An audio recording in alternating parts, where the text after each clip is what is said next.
মাননীয় প্রবাসী কল্যাণ ও বৈদেশিক কর্মসংস্থান প্রতিমন্ত্রী নুরুল হক, আপনি বিলটি পাশ করার প্রস্তাব উত্থাপন করতে পারেন।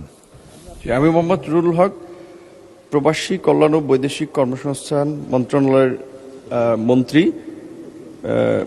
মন্ত্রী জনাব আরিফুল হকের পক্ষে প্রবাসী কল্যাণ ও বৈদেশিক কর্মসংস্থান মন্ত্রণালয়ের প্রতিমন্ত্রী প্রস্তাব করিতেছি বৈদেশিক কর্মসংস্থান ও অভিবাসী আইন 2013 অধিকতর সংশোধন কল্পে আনিত বিলটি বৈদেশিক কর্মসংস্থান ও অভিবাসী সংশোধন বিল 2026 উত্থাপিত আকারে পাশ করা হোক।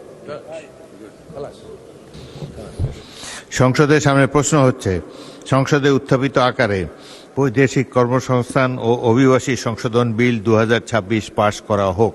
যারা এই প্রস্তাবের পক্ষে আছেন তারা হাঁ বলুন, যারা এই প্রস্তাবের বিপক্ষে আছেন তারা না বলুন। আমার মনে হয় হাঁ জয়যুক্ত হয়েছে, হাঁ জয়যুক্ত হয়েছে, হাঁ জয়যুক্ত হয়েছে।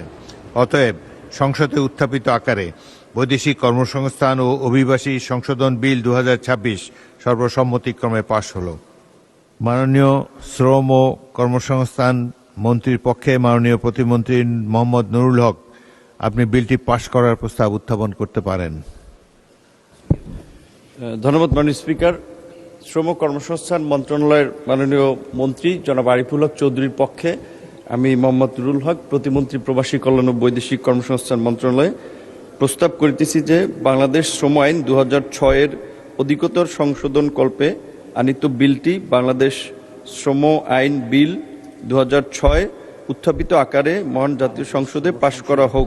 বাংলাদেশ শ্রম সংশোধন বিল 2026 উত্থাপিত আকারে মহান জাতীয় সংসদে পাশ করা হোক।